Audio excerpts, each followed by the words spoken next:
En esta presentación de PowerPoint les presentaré el tema de Europa del Este postguerra fría. En situación social, tanto situación económica y situación política. Quiero primero explicarles el contexto histórico, previamente acotado la zona de estudio del espacio geográfico europeo que hoy conforman Polonia, Hungría, República Checa, Eslovaquia, Rumania y Bulgaria.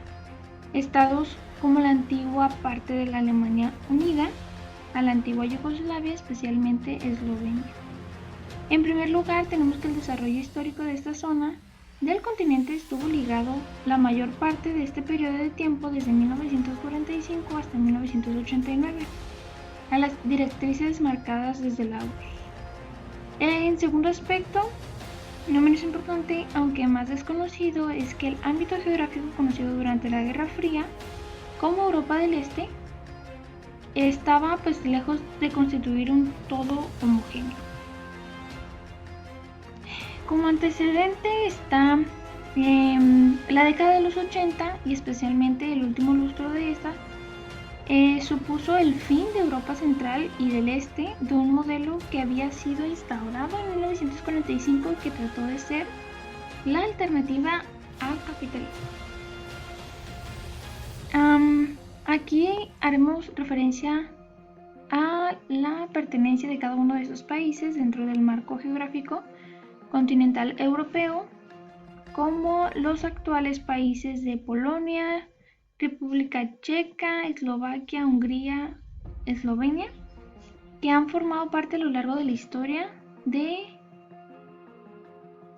Middle Europa.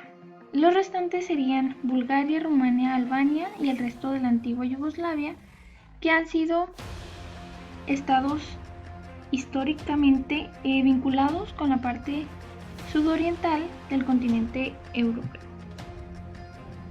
Como situación social, tenemos que en el segundo periodo fue el que transcurrió desde la muerte de Stalin en 1953 hasta 1968, tras la difusión del líder ruso, en el cual se dieron las primeras quiebras del sistema socialista y se produjeron las primeras protestas por las malas condiciones de vida en países como Hungría y Polonia.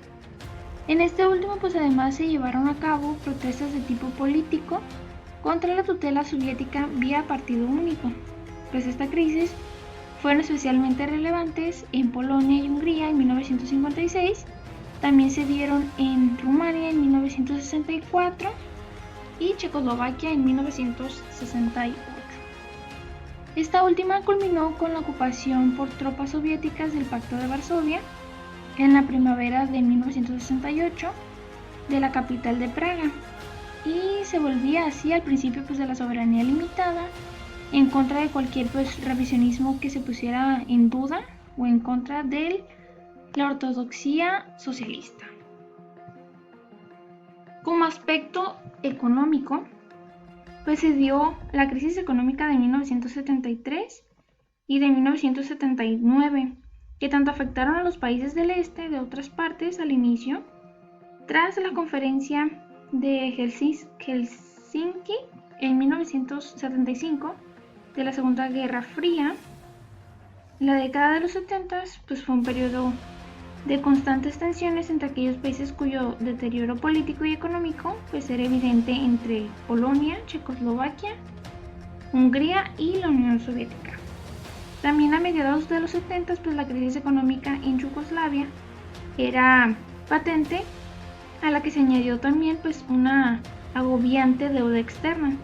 Esta situación, unida a la muerte de 1980 de Tito, hizo que el sistema yugoslavo, muy vinculado a las personas del mariscal, quebraran al final de los 80. En funcionamiento también autárquico en cada república, junto al fracaso de los planes de estabilización de 1983 a 1985 y 1989, posteriormente a la muerte de Tito, no hicieron más que empeorar la situación. En Albania, el régimen de Oxa se aislaba cada vez más, rompiendo en 1978 las relaciones con China, y la pobreza en la que estaba sumido este país, propia del tercer mundo, hizo que a la muerte del dirigente albanés en 1985 el modelo comunista se derrumbara. Así, la década de los 80, especialmente el último lustro de esta, puso en fin en Europa Central y del Este de un modelo que había sido instaurado en 1945, que trató de ser la alternativa al capitalismo.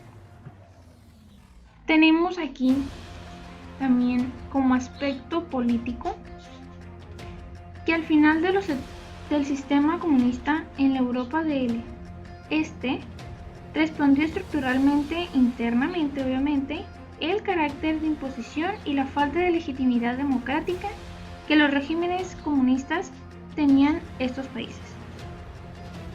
La pervivencia de los mismos estuvo pues siempre vinculada a la presencia del Ejército Rojo y a la tutela en forma de soberanía limitada de Moscú. A finales de los 80, la renuncia de los partidos comunistas al monopolio de poder político, a su vez fruto de la situación de penuria y política económica en la que vivían estos estados de Europa del Este. Como la política tenía como objetivo legitimar el nuevo sistema mediante la creación o revisión y actualización de los textos constitucionales de los diferentes estados, democracia parlamentaria en un sistema presidencialista y multipartidista.